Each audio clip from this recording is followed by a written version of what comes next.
For years, Daniel's nights had followed the same lonely rhythm. A cup of cold coffee, the hum of the espresso machine, and a seat by the window that no one else ever touched. The waitress stopped asking if he was expecting someone. Everyone in that small cafe already knew the story. 10 years ago, he'd lost the only person who ever made the world make sense. A car crash on a rainy night, a wrong turn, and the kind of silence that never really ends. He wasn't bitter, just empty. The kind of emptiness that doesn't make noise anymore. He read newspapers without seeing the words, watched strangers laugh without hearing their voices. Every 9 p.m., he checked the old pocket watch she gave him on their first anniversary. He said it helped him remember that time was still moving, even if his life wasn't. Then, on that Thursday night, the bell above the cafe door jingled, a small, innocent sound that somehow made his heart stumble. A young woman stepped in, dripping rainwater, clutching a worn-out guitar case. She looked barely 20, with the kind of tired eyes that had already seen too much. She asked if she could play a song to pay for her meal. The owner nodded. Nobody minded.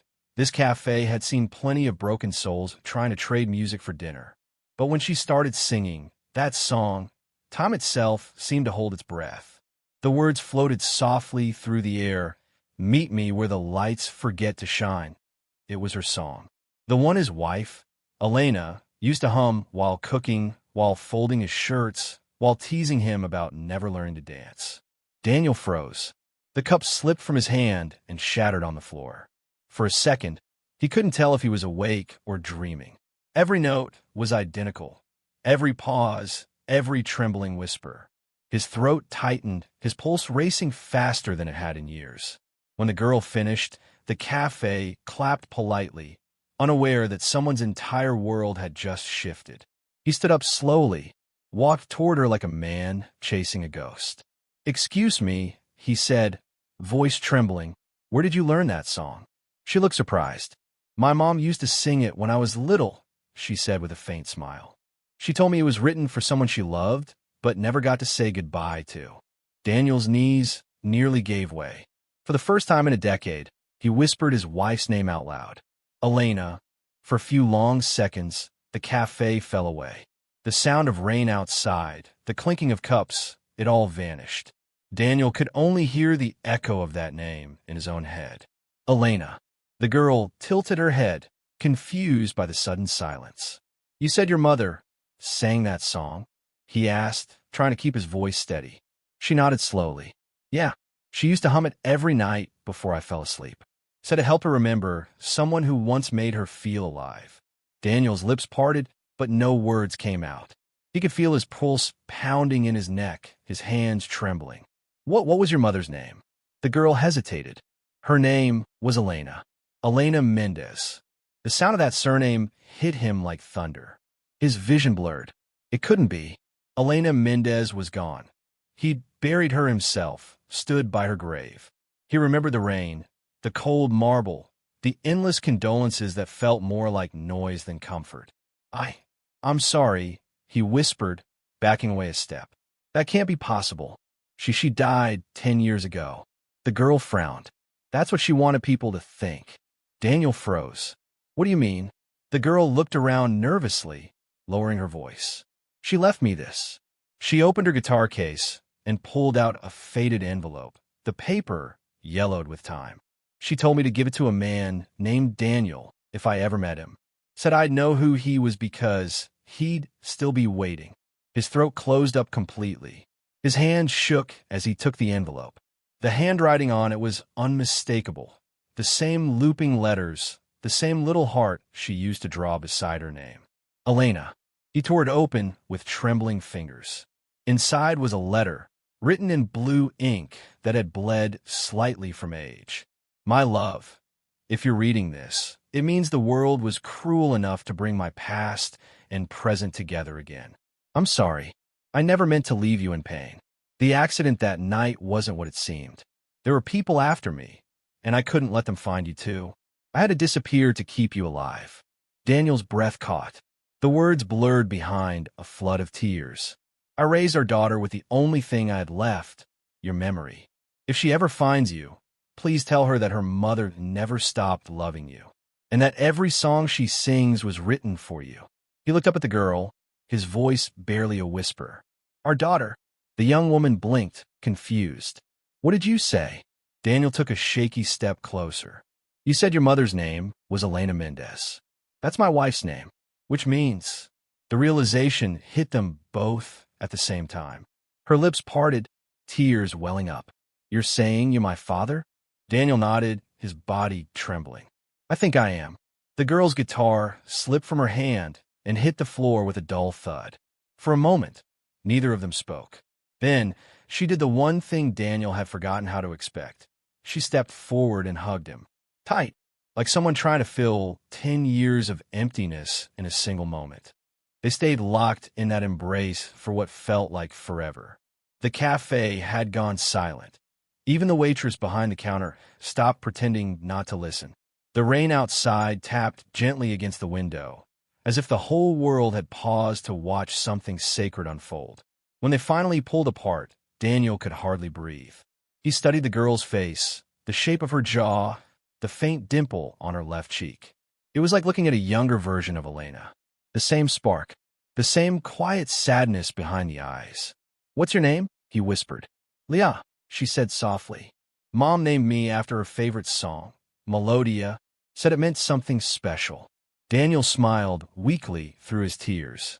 Of course she did. She always said music was how love stayed alive after words ran out. Leah sat down, visibly shaken.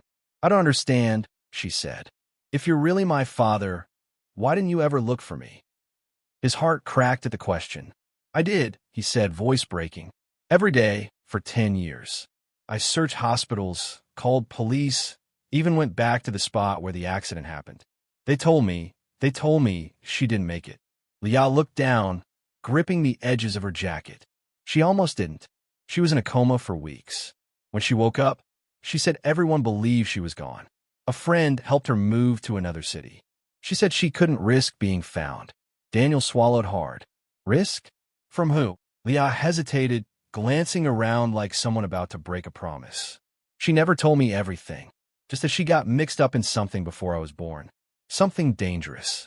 The words chilled him. Elena? Dangerous? She said there were people who wanted something she had, and that if they ever found out about me, they'd use me to get to her. Daniel leaned back in his chair, dizzy from the flood of new truths. His wife hadn't died. She'd been running. And their daughter had grown up in the shadows of a secret he never knew existed. Where is she now? He finally asked, voice trembling. Leah's face fell. She's gone. The word hit him like a punch. Gone. She passed away 2 years ago. Cancer. Leah's voice cracked on the last word. She made me promise to find you someday. Said I'd know when it was time. When I sang that song tonight, I just felt it, like she was telling me it was now. Daniel pressed his hand to his mouth, his chest tightening as silent tears fell. She always believed music could reach across anything, even death. Leah reached across the table, placing her small hand on his trembling one. She talked about you all the time, you know. Said you were the reason she believed in second chances. She just didn't think the world would give you one. He looked up at her, eyes red. She was wrong, he whispered. Because you're sitting right here. You are my second chance. Leah smiled through her tears. Then maybe it's time we both stop living in ghosts. For the first time in 10 years, Daniel laughed, softly, brokenly, but real.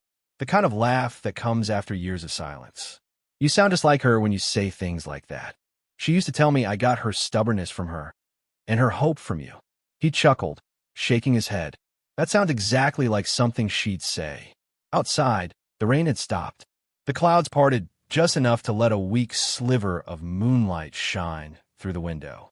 It fell across the table, catching on the wet tracks of tears on their faces, like the universe itself had chosen that moment to listen. And somewhere deep inside, for the first time in a decade, Daniel felt the quiet warmth of peace begin to return. But he didn't know yet that the truth about Elena's past and the danger she'd tried to bury wasn't finished with them. Not yet. The next few days passed in a haze of emotions Daniel could barely name. He and Leah met every afternoon at the same cafe where they'd first found each other. The place that now felt less like a graveyard of memories and more like the start of something new. They talked for hours. She told him about the small apartment she shared with an older couple who had looked after her mother during her last years. He told her stories about her mom that she had never heard. The time Elena burned an entire dinner because she was too busy dancing in the kitchen, how she used to paint tiny stars on the ceiling because she believed dreams needed somewhere to rest. It was healing. Painful, yes, but healing. Until the day the letter arrived. It was late evening when Daniel found the plain, white envelope slipped under his apartment door. No address, no name. Just one line written across it in neat black ink. Some ghosts don't stay buried, Mr. Mendez. Inside was a photograph, blurry, grainy, but unmistakable. It showed him and Leah sitting together in the cafe 2 days earlier. His stomach turned cold. He called Leah immediately. "Sweetheart, has anyone been following you?" "Following me?" "No, what?" "Because someone knows who we are," he said, voice tight. "Someone took a photo of us." There was silence on the line, then a shaky breath. "Dad, there's something I didn't tell you." Daniel felt a chill crawl up his spine. "What is it?" "The night before Mom died, she told me that if I ever found you, I should be careful. She said they'd notice." "They?" he asked sharply. "I don't know. She never said names. Just that there were people who didn't want her story to resurface." Leah's voice broke. "She told me she used to work for someone dangerous before she met you, and that she'd taken something from them, something they wanted back." Daniel ran a hand through his hair, pacing the room. "And now they think you have it." "I don't even know what it is," she cried. He stopped, looked at the photo again. Behind them, through the cafe window, was a reflection, a man in a dark coat, standing across the street, watching. That night, Daniel barely slept. Memories of Elena's accident replayed in his mind. The screeching tires, the smashed glass, the way the police said it looked like more than just bad luck. Maybe it never was an accident. The next morning, he met Leah at the cafe again, though every instinct screamed not to. She arrived, looking pale, holding something wrapped in a cloth. "I found this in Mom's old guitar case," she said, handing it over. Inside was a small silver pendant, shaped like a tear, engraved with strange symbols. "I thought it was just jewelry, but there's something inside." He examined it closely and realized the back unscrewed. Inside was a tiny microchip, no larger than a fingernail. "What is this?" "I don't know. But Mom told me once that music saves what words can't. Maybe it's her way of keeping something safe." Daniel's pulse quickened. "Then we need to find out what's on it, and fast." They went to an old friend of his, Raphael, who worked in computer forensics. Within minutes of scanning the chip, Raphael's expression darkened. "Where did you get this?" "What?" Daniel asked. "This isn't music, Daniel. It's data. Encrypted financial records, offshore accounts, transfers, millions of dollars. And the names on this list? These are not good people." Daniel's heart sank. "You're saying Elena had this?" "She probably stumbled onto it," Raphael said grimly. "And whoever this belongs to would do anything to get it back." Outside, a car engine roared to life.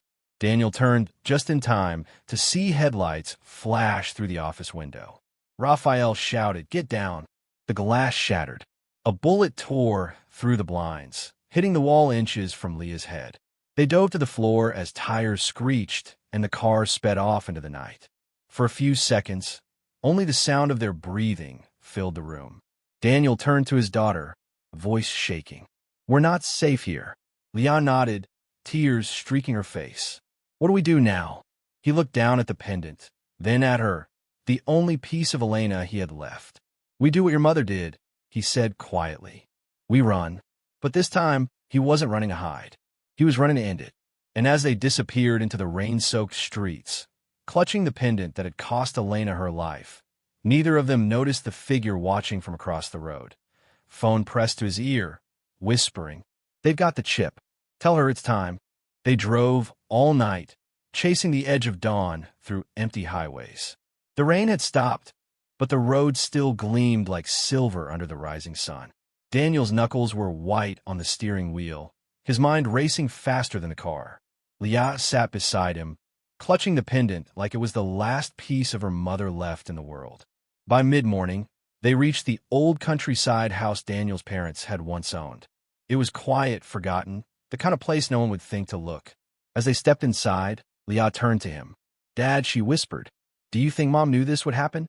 He looked at her for a long time before answering. She always knew how to see further than the rest of us. Maybe this was her way of making sure the truth didn't die with her. They set up Raphael's laptop on the dusty kitchen table and loaded the files again. Daniel hesitated. "If we go public with this, it'll destroy people, powerful ones." Leah met his eyes. "Mom didn't die to protect them. She died protecting us. It's time someone paid the price." He nodded. Together, they sent the encrypted data to a trusted journalist, the same one who had once helped expose corruption years before. Within hours, the files were live. The names, the transfers, the evidence, everything. By nightfall, the story had broken across every major news outlet.